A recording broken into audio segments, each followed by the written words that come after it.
موجود نہیں ہے۔ اس نے دیکھا کہ یہ کہاں گیا، اس کے دماغ میں آیا گیا کہیں بھی، میں بھی نکلتا ہوں۔ اب جو یہ گھوما ہے جانے کے لیے، اس نے ٹن لیا ہے تو کیا دیکھتا ہے کہ ایک بھیانک شکل کا آدمی، وہ جن، وہ آزاد ہو گیا ہے احمد، اور اس کے پیچھے کھڑا ہوا۔ یہ اس کو دیکھ کے دنگ رہ جاتا ہے اور کہتا ہے تم تو آثار میں قید تھے۔ ہاں، کہتا ہے ہاں میں قید تھا، اس وقت تک قید تھا کہ جب تک 4 سکے نکلتے رہتے، لیکن چونکہ تمہارے دل میں لالچ آ گئی اور تم نے بجائے 4 کے اپنی 4 جیبیں بھری، تو یہ تیرے نانا سے میری کمنٹمنٹ تھی کہ ساری زندگی 4 سکے اٹھاتے رہو، مجھے قید ہی رہنے دو، تمہارا بھی کام ہوتا رہے اور میرا بھی کام ہوتا رہے، لیکن یاد رکھنا کبھی اپنے دل میں لالچ نہ لے آنا، کبھی زیادہ نکالنے کی، یعنی 4 سے 5 بھی کرنے کی کوشش مت کرنا، ورنہ تمہارے لیے مشکل ہو جائے گی۔ تو یہ بات اس کا نانا تو اچھی طرح سمجھتا تھا، بالکل، لیکن کیونکہ وہ جو بچہ تھا اس کا نواسا، اس نے جو ہے 4 سے زیادہ نکال لیے اور جن آزاد ہو گیا۔ اب جن تو آزاد ہو گیا احمد، ہاں، اب کیا سمجھتے ہو، کیا بچہ اوپر واپس گیا؟ تو پھر اس نے کیا کیا اس لڑکے کے ساتھ؟ اس لڑکے کے ساتھ کیا کرنا تھا احمد؟ وہ لڑکا اس جن کا ایک نوالا بن گیا، اس لڑکے کو ایک نوالے میں وہ نگل گیا احمد، کھا گیا، مار دیا اس بچے کو۔ اب جن کیا کرتا ہے؟ ہاں، جن اس بچے کا روپ دھار کے کنویں سے باہر آتا ہے، اس بچے کا روپ ڈھار کے باہر آ گیا اور اس بچے کو اندر کھا گیا۔ بالکل، اس لڑکے کا روپ دھار کے یہ کنویں سے باہر نکلا ہے۔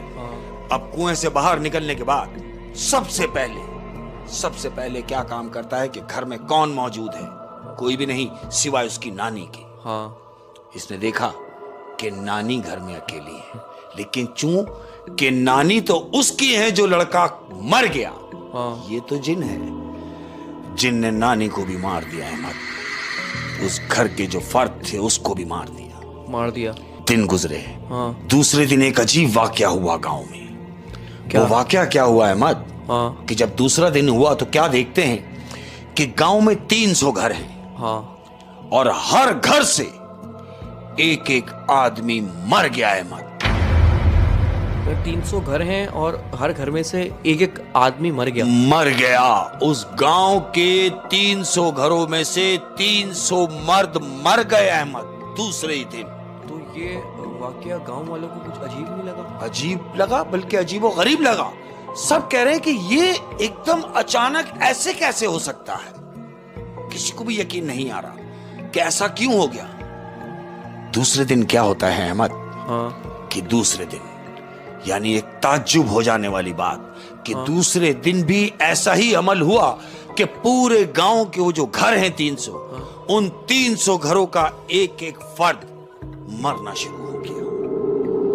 تو گاؤں والے پاگل ہو گئے ہوں گے، کیونکہ کہ یہ ہو کیا رہا ہے، کیونکہ کسی کے گھر میں موت ہوتی ہے بالکل تو ایک ساتھ، چلو ایک اتفاق، 2 اتفاق، 3 اتفاق، 300 گھروں میں ایک فرد دوبارہ مر گیا، اور دوسرے دن یہ کنٹینیو ہوا۔ اب گاؤں کے جو بوڑھے لوگ ہیں انہوں نے ایک پنچایت لگائی، یہ سب جمع ہوئے کہ آخر پتہ کیا جائے کہ ایسا کیا ہو رہا ہے۔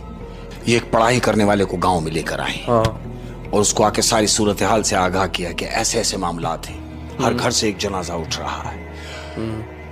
اس شخص نے، یعنی جو پڑھائی کرنے والا ہے، پورے گاؤں کا وزٹ کیا، پورا گاؤں گھومتا ہے اور جو پنچایت کے جو بوڑھے لوگ ہیں ان سے پوچھتا ہے کہ سنو، مجھے یہ بتاؤ کہ سب سے پہلے جو مرا تھا وہ کون ہے؟ یعنی موت کا سلسلہ شروع کس گھر سے ہوا تھا یہ مرنے کا سلسلہ؟ تو گاؤں والے اشارہ کرتے ہیں کہ اس گھر سے، یعنی ایک بوڑھی عورت سب سے پہلے مری، اس کی نانی جو سب سے پہلے مری۔ وہ کہتا ہے مجھے وہاں لے چلو۔